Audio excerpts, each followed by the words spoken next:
Hi guys, welcome back to the channel. Here we are heading into the town of Byrock on our 3,400 kilometre journey around New South Wales. We'll be exploring on this trip the mining belt, heading from Byrock all the way through to White Cliff. So stay tuned to the channel and we'll be showing you around the town of Byrock soon.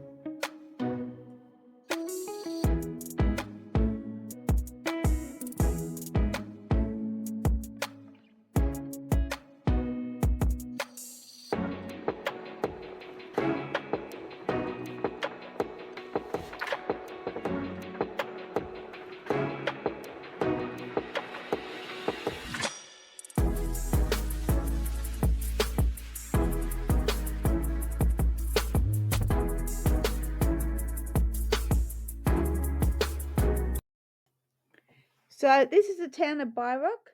Byrock was named after the rock pools, but due to an error in the postal service is how it got the spelling of its name that we know it today. There's some remnants of the old rail stuff here. Now Byrock has a population today of 50 people, so as I said, it's not a big town. Now, the Byrock railway station was a big hustling hub back in the 1800s. Today, unfortunately, it's deserted. This area is the place of the Mulga Creek Hotel. I think I'm pronouncing that correctly. Now, this historical hotel was actually established in 1879. You wouldn't tell it from the outside of it today. And it served as a Cobar Sound station, and it still remains today a popular travellers spot to stop, or this is where we're stopping. This was something I found really interesting. Out the front of the site for the hotel, they've got these parking meters, and the parking meters are actually donations to the Royal Flying Doctors, which I thought was an absolutely brilliant idea to have these. So if you stop in Byrock, please ensure that you put $2 into their parking meters to help support the Flying Doctors. So I'm just going to show you around all their historical stuff inside, including their war memorabilia and a Victoria Cross, which I thought was amazing.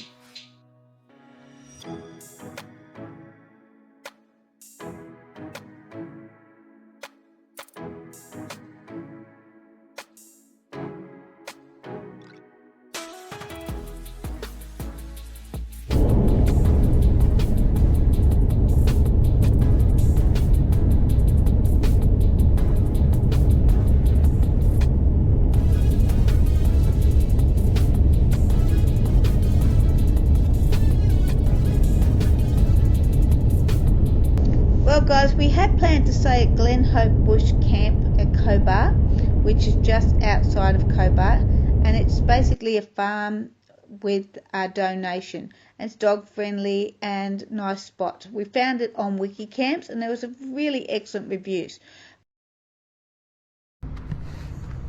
So here we are at the famous Cobar sign. You can hear the wind going in the background. It has been absolutely freezing, so we're going to be staying in the caravan park. But you can camp here according to Wikicamps. There's plenty of space. You can see there's other caravans around here. There's also a toilet block, so if you aren't fully self-contained like our little old Windsor and you have an independent toilet, then this is not a bad spot. But I wouldn't want to be right on the highway personally. Anyway, so Cobar is a mining town and we're going to head over to the caravan park first and then I will show you around the town. So here we are in the main street of Cobar. They've got an IGA and we're going to nip in and get some groceries shortly. But I'm going to take Dougie for a walk around the main street and we'll show you some of the sites. Now there is some heritage information parks around here, so we'll have a look at those as we have an explore around the main street.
Well, this mining display is really interesting, and it's a memorial to the miners that lost their lives and shares a lot of history.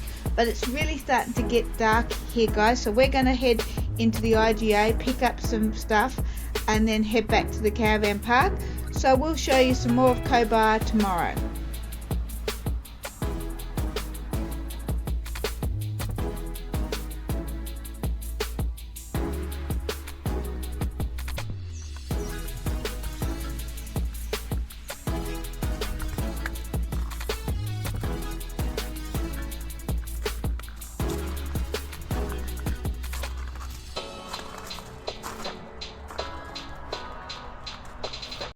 So after a cold, wet and windy night in the caravan park at Cobar, I was really grateful that we actually had the heater. Now we're going to do a little bit of exploring. Something we did go to see that was really interesting, and something that I hadn't seen on other channels, was the Cobar Sound Chapel. Now the Cobar Sound Chapel is really interesting. So the structure is a concrete structure, but inside another structure which is an old water tank from the 1920s. Now it took approximately a decade, so 10 years, to actually get the whole structure completed. Now if you want to go to the Sound Chapel, you can go in the day or you can go at night. It is actually out of town, but you need to go to the Tourist Information Centre, which is in the Mining Museum, and you need to book ahead to get the keys, because you can't get in without the keys. Now it was a very unique sound, and I'm just going to stop talking and let you guys listen to some of the sounds. It was very interesting, and I would recommend you go and check it out for yourselves.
Before we head on to Wilcannia, and I'm going to show you some of the sights.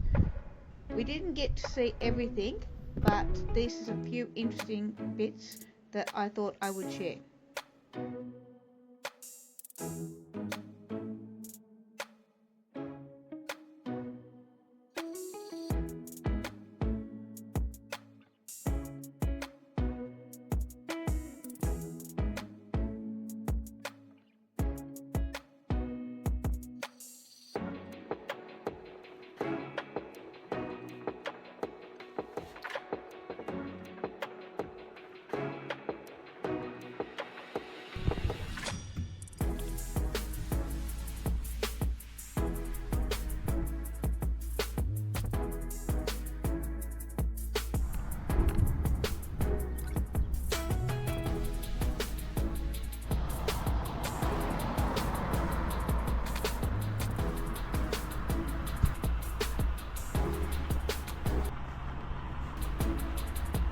Well, while we're heading up the road between Cobar and Wilcannia, Dougie managed to find a tissue in the back of the car, and I thought I would show you this experience because I was laughing quite a bit when I saw Dougie like this.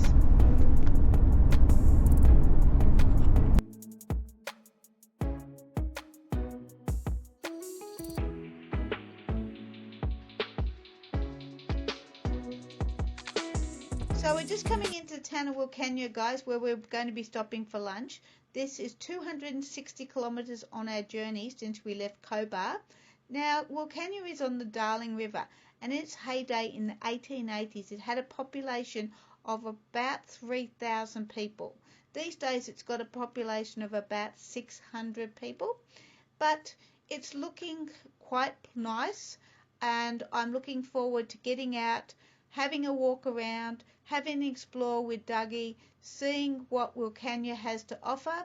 And just around the corner here, there's a park, according to the map I'm looking at, where we can stop with the caravan and grab some lunch. So it'll be nice to show you around the town of Wilcannia and see the sights.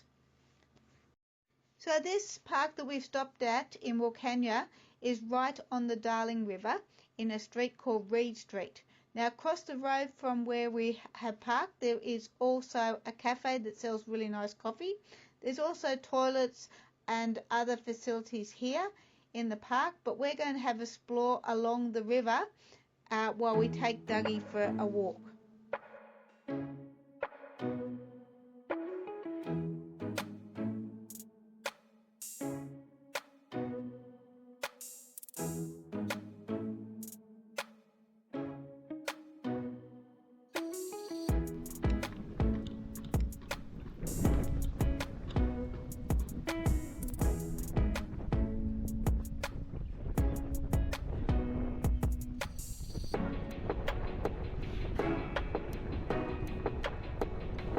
So this beautiful building is actually the post office. Now, Wilcannia got the postal service in 1868, but this beautiful sandstone building was not constructed until 1880, with the telegraph coming through, so that they could communicate better. Now, during this time, there was also paddle steamers going up and down the river, and the bridge I showed you before is actually listed by the National Trust. Now, the other thing I found interesting about Wilcannia is that they're doing a lot of restoration work, and this building that's been restored, which was built in 1886, was the library in Wilcannia. The building next to it, which is Art Deco, I'm not sure what that's planned to be, but next to it is this park. And I found the park really, really nice and really, really interesting. Dougie had sniffs on lots of things, and everything was clean and tidy and well looked after. I got some information that I'd seen on different social media sites that said that it wasn't a safe place to visit, it wasn't this, it wasn't that. I didn't find that we had any issues whatsoever. It's been really nice here. Now, as I mentioned before, they're doing some construction work. You can see the construction work that's going ahead. Now, there is still the original pub in town there, which was built in 1890, but at that point in time, there was approximately 13 pubs in Wilcannia. Now, Wilcannia is also renowned for having a wide variety of bird life. It's got 110 different varieties of birds. Now, I came across these ones which are really loud and noisy, but I have no idea what they are. Hello, strange birds. I know what they're not. They're not pigeons, and they're not anything that I'm used to seeing around the place. But you can see Wilcannia is being done up. People are putting a lot of effort in, but it is very quiet. With a population of 500, I could walk backwards across and forwards across the road without seeing a single car. Now, just over here is the courthouse. And the courthouse is beautiful. I mean, it's a stunning building. It's also built out of sandstone. It is really, really pretty. Built in the 1880s, at the same time that the post office was built. So this was the real boom in the Wilcannia area. The time when there was paddle steamers going up and down the river, transporting all the wool and stuff like that along the Darling with the paddle steamers, and it would have been a huge booming town.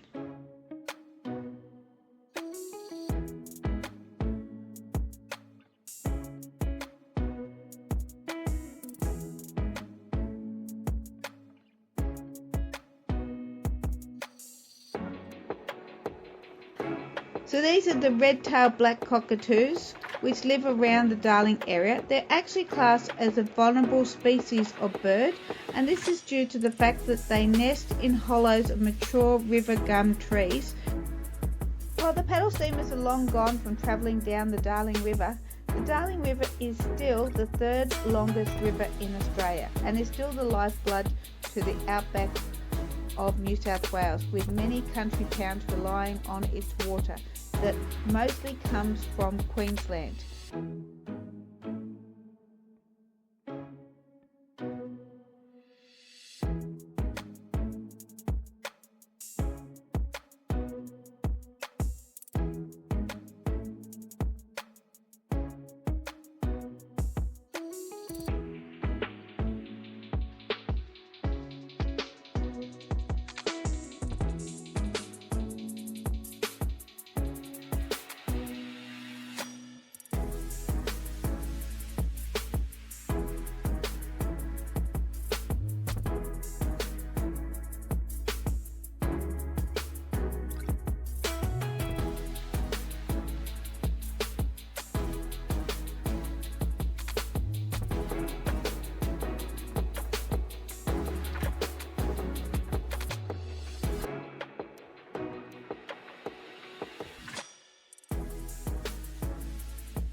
So before we headed off on our 3,400 kilometre trip around New South Wales, we set out our budget for fuel and other items. Now, up till today, when we're in Wilcannia, our fuel per litre has been around $1.90 to $1.95 per litre. But Wilcannia was $2.40 per litre for the fuel when we were here. Now, that was still less than our budget, because we set our budget at $2.50 per litre when we were doing the calculations. So it was still very expensive for the fuel, but there is limitations on where you can get fuel in Wilcannia.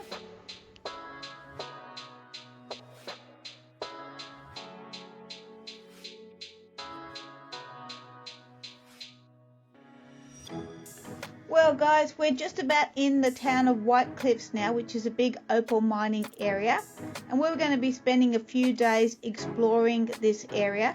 It's only got a population of 150 people, but we're looking forward to seeing the sights. There's quite a few interesting things that we've noted about White Cliffs. So thanks for watching. Stay tuned to the channel as we continue our 3,400 kilometre trip around New South Wales, and we'll catch you in the next episode. Don't forget to like and subscribe.